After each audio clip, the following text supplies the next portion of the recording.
En el año 313, el emperador Flavio Valerio Aurelio Constantino, más conocido como Constantino I, promulgó el llamado Edicto de Milán, en el que se reconocía por fin la libertad religiosa en el imperio.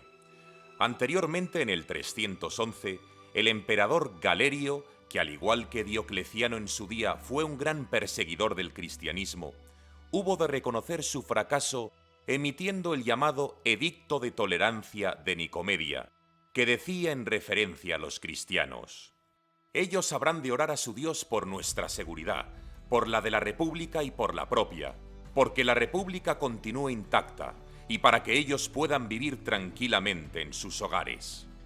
El Edicto de Milán, que se proclama 2 años después, lo firmaron a la limón Constantino y Licinio, que era por entonces el emperador de Oriente, pero todas las medallas se las llevó Constantino, que para algo los historiadores le llamarían el Grande. Realmente la promulgación de este discutido edicto no convierte, como suele decirse, al cristianismo en la religión del imperio, aunque termina con las persecuciones de los cristianos. De hecho, hay quien pone en duda que Constantino se convirtiese al cristianismo según lo que se puede contemplar en el Arco de Constantino, inaugurado 2 años más tarde del Edicto de Milán, en el 315. En el arco, que conmemora la victoria en la batalla del puente Milvio, que le enfrentó a Magencio en el 312, no aparece ninguna referencia ni señal cristiana. En el año 321, el domingo, entonces día dedicado al sol, fue proclamado por el emperador como día oficial de descanso. Sin embargo, en las monedas que se emitieron durante su mandato acabaría incorporando símbolos cristianos. ¿Fue Constantino realmente cristiano? Es una gran pregunta que se hicieron muchos historiadores. Dice la leyenda que la noche antes de la batalla del puente Milvio, Constantino tuvo una visión y marcó sus escudos con la señal de Cristo. Con este signo vencerás. Esta insignia fue el Labarum, estandarte que los ejércitos del emperador llevarían enhiesto desde entonces. El hecho de que Constantino mantuviese iconografía pagana no debe confundirnos. Constantino patrocinó el cristianismo con la construcción de basílicas como San Juan de Letrán y San Pedro en Roma, o la Basílica de la Natividad en Belén. Lo que sí parece es que Constantino fue prudente y se supo adaptar muy bien al tiempo en el que le tocó vivir. Constantino observó los cultos tradicionales y no se reconoció cristiano hasta el año 314, en la carta dirigida a los obispos reunidos para el Concilio de Arles. A partir del año 324, después de la derrota de Licinio, manifestó su fe en un solo Dios verdadero en distintos textos oficiales. ¿Su profesión de fe fue honesta o interesada? Hoy los historiadores se suelen decantar por lo primero. En esos días del siglo IV había varias versiones del cristianismo circulando por ahí, así que la religión única no era realmente única o una sola. Por eso el obispo Osio de Córdoba, de origen hispano, preocupado porque el cristianismo se subdividiera, convenció al emperador Constantino de que hiciera un concilio, es decir, una reunión de obispos, para que todos juntos decidieran qué aspectos de la nueva fe eran verdaderos y cuáles eran herejías, y así unificar las creencias, digamos, oficiales. El concilio se celebró en Nicea, en la actual Iznik, en Turquía, en el año 325, y en él se estableció el credo, que significa yo creo, una profesión de fe que posiblemente escribió el mismo Osio. Hoy en día el credo se recita en las misas cristianas, y en él se enumera lo que creen los cristianos. Todo lo no incluido en él, o que contradiga lo que se dice, pasará desde entonces a ser herejía, es decir, un error sostenido con pertinacia, según cuenta el diccionario.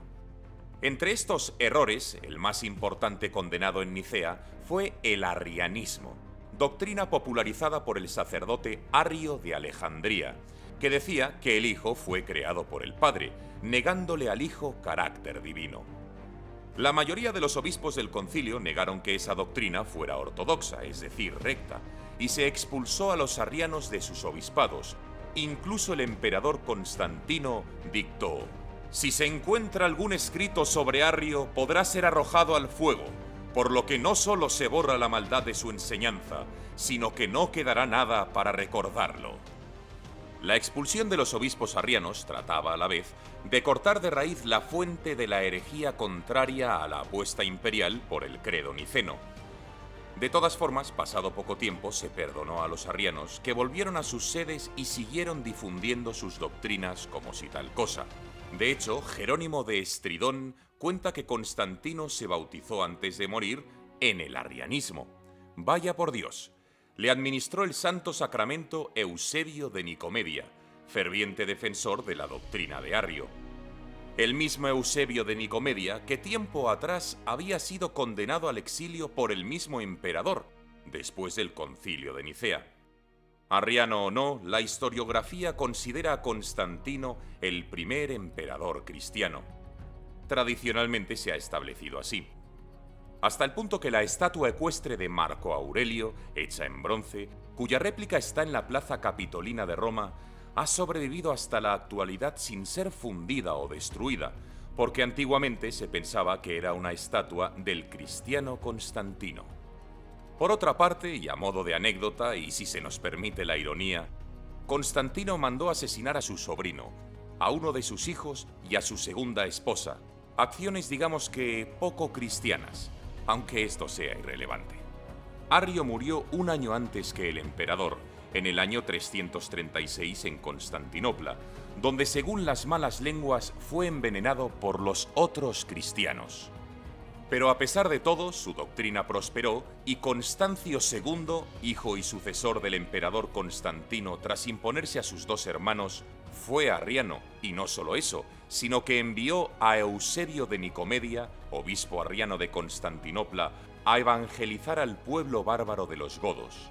Este Eusebio nombró a su vez obispo por primera vez a un godo llamado Ulfilas, que también ejerció de misionero entre estos bárbaros de origen pagano, a los que Roma contrató para defenderse de los hunos. Constancio II murió sin descendencia y fue proclamado emperador su pariente Juliano, sobrino de Constantino, en el año 361. Intentó sin éxito rebrotar por última vez un agonizante paganismo. Aunque fue educado como cristiano arriano, renegó públicamente de su fe declarándose pagano y neoplatónico, motivo por el cual pasó a la posteridad como Juliano el Apóstata. Su reinado fue breve. Le sucedió Joviano, más breve aún. En el 364, Valentiniano fue elegido emperador. Poco después, nombró a su hermano Valente coemperador de la parte oriental. Valente también fue arriano y parece que, entre otras cosas, se dedicó a perseguir a los cristianos no arrianos. En la época de Valente, los caudillos godos Alavivo y Fritigerno fueron admitidos en el imperio y cruzaron el Danubio junto con unos 200.000 de los suyos, todos muy godos y ahora arrianos. Porque Alavivo y Fritigerno, paganos en origen, se hicieron arrianos y por eso apoyaron a Valente. Y Valente les apoyó a su vez ante Atanarico. El caudillo Atanarico, leal a la tradición germana, no quiso cruzar el Danubio buscando el asilo romano. Junto a unos cuantos leales, acabó refugiándose en los montes Cárpatos sin apearse de su paganismo. Cuando Valente ascendió al cielo cristiano-arriano tras morir en la batalla de Adrianópolis, subió al poder el hispano Teodosio, que decidió oficializar de una vez la religión cristiana dentro del imperio. Quiso que esta religión fuera el cristianismo de Nicea, la interpretación dominante en Occidente, y para ello emitió un nuevo edicto, junto con Graciano y Valentiniano II, esta vez en Tesalónica, en el año 380, edicto bautizado como a todos los pueblos, donde queda todo atado y bien atado. Queremos que todos los pueblos que son gobernados por la administración de nuestra clemencia profesen la religión que el divino apóstol Pedro dio a los romanos. Según la doctrina apostólica y la doctrina evangélica, creemos en la divinidad única del Padre, del Hijo y del Espíritu Santo bajo el concepto de igual majestad y de la piadosa Trinidad. Ordenamos que tengan el nombre de cristianos católicos quienes sigan esta norma, pero por lo que se refiere a los otros, pues en nuestro juicio ellos son locos insensatos, decretamos que sean señalados con el ignominioso nombre de herejes. La iglesia dirigida por el Papa en Roma generalmente se distingue de otras iglesias llamándose la católica. Católico, por cierto, significa universal.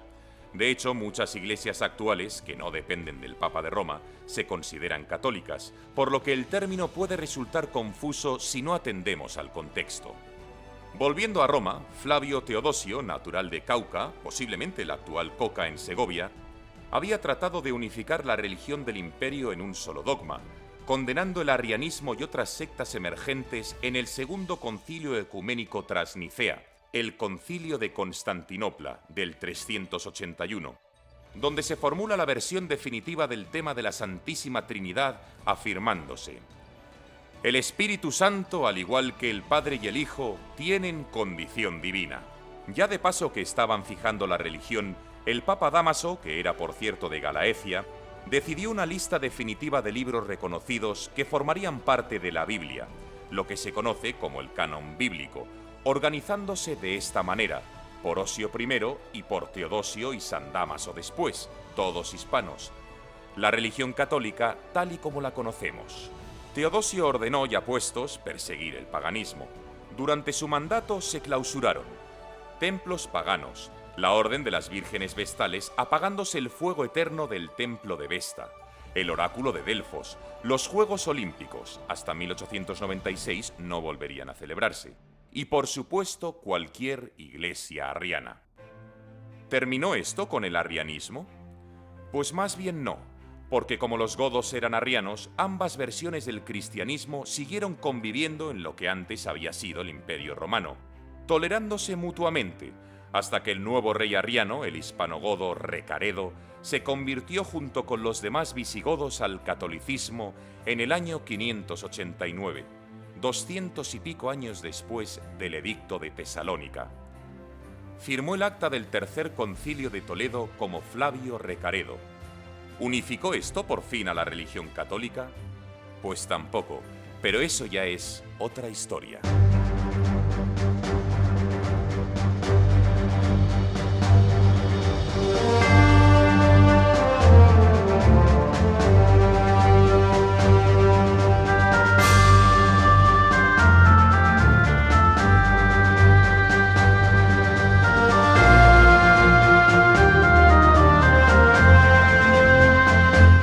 Tenemos buenas noticias para todos los amantes de Academia Play.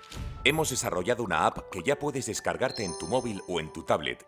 Dentro de la aplicación tienes toda la historia de España desde la prehistoria hasta nuestros días.